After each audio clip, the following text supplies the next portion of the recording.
जिन्नात ये भी अल्लाह तबारक व तआला की मखलूक हैं और जिन्नात ये आग से पैदा किए गए हैं। जिस तरह इंसानों के अंदर अच्छे इंसान भी होते हैं, शरीफ भी होते हैं, फ़ायदा पहुंचाने वाले इंसान भी होते हैं, इसी तरह कुछ नुकसान पहुंचाने वाले, तकलीफ़ पहुंचाने वाले इंसानों में भी पाए जाते हैं। तो इसी तरह जिन्नात के अंदर भी इस तरह के जिन्नात पाए जाते हैं। कई जिन्नात तो ऐसे होते हैं कि जो लोगों को फ़ायदा पहुंचाते हैं, उनके साथ हमदर्दी करते हैं, उन्हें राह दिखाते हैं, और कई जिन्नात ऐसे होते हैं कि जो लोगों को तकलीफ़ पहुंचाते हैं, जिन्हें शरीर जिन्नात कहा जाता है।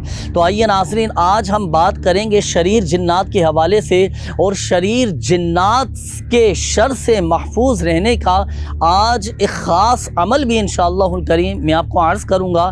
याद रखिएगा नाज़रीन, अगर जिन्नात, शरीर जिन्नात आपको तंग करते हों, या आपकी फैमिली में से किसी को तंग करते हों, परेशान करते हों, या आपके घर में, आपके मकान में, आपकी दुकान में कोई नुकसान पहुंचाते हों, और आप चाहते हैं कि हमारी और हमारी फैमिली की, हमारे घर बार की इन शरीर जिन्नात से हिफाजत रहे, तो लीजिए एक ख़ास अमल आपने करना होगा, और इंशाअल्लाहुल करीम इस अमल की बरकत से शरीर जिन्नात से आपकी, आपके घर बार की हिफाजत रहेगी।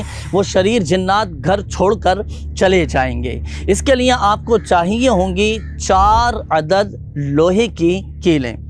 ये 4 अदद कीलें आपको चाहिए होंगी। इन 4 अदद कीलों पर आपने कुरान पाक की ये 3 आयात, सूरतुत तारीक़ की ये 3 आयात, बिस्मिल्लाहिर्रहमानिर्रहीम, इन्नहुम यकीदून कैदा व अकीदु कैदा फमहिलिल काफिरीना अमहिलहुम रुवैदा। ये सूरतुत तारीक़ कुरान पाक के 30वें पारे में है। इन आयात को 25-25 मरतबा पढ़कर आपने हर कील पर दम करना है। अब जब ये चारों कीलों पर आप दम कर लें, तो अब ये चारों दम की हुई कीलें आपका जो घर है, उस घर के चारों कोनों में ज़मीन में आपने गाड़ दी हैं। ज़मीन में आप अच्छी तरह गाड़ दीजिए। अब इसके 2 फ़ायदे हासिल होंगे। एक तो ये कि उस घर में सांप नहीं रहेगा, और दूसरा फ़ायदा ये होगा कि उस घर से आसेब यानी शरीर जिन्नात ये दफ़ा हो जाएंगे, चले जाएंगे, और आपको इंशाअल्लाहुल करीम कोई नुकसान नहीं पहुंचाएंगे। तो ये जो अमल आपको बताया गया नाज़रीन, ये अमल कीजिएगा। इंशाअल्लाहुल करीम अल्लाह की रहमत से शरीर जिन्नात से आपकी, आपके घर बार की हिफाजत रहेगी। और याद रखिएगा कि जब आप इन आयात कुरानी का विर्द कर रहे हों, ये वजीफ़ा पढ़ रहे हों, तो आपने सही तलफ़्फ़ुज़, क़वाइद और मखारिज की दुरुस्ती के साथ पढ़ना है।